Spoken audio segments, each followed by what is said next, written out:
সুপ্রিয় দর্শক, আসসালামু আলাইকুম। তো এখানে একটা ব্রাহ্মা বাচ্চা দেখা যাচ্ছে, মোটামুটি 8 মাসের বয়সের একটা বাচ্চা।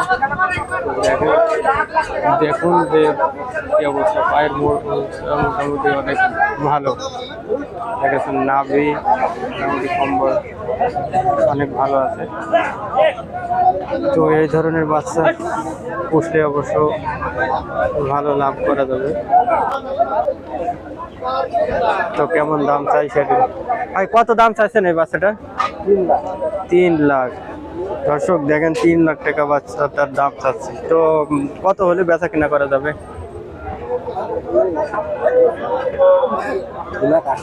2,80,000। তো কয় মাস বয়স বাচ্চাটা? 10 মাস। 10 মাস। তো দর্শক দেখুন, 2,80,000 হলে তো আর কিছু কমানো কি যাবে? কেউ যদি আসে দাম করে, কিছু কমানো কি যাবে? লস হয়ে যাবে। হ্যাঁ হ্যাঁ, এসআইও তো আসল কথা বলে দিছে, 2,80,000 হলে বিক্রি করে, তারপরেও 2-5 হাজার টাকা করা।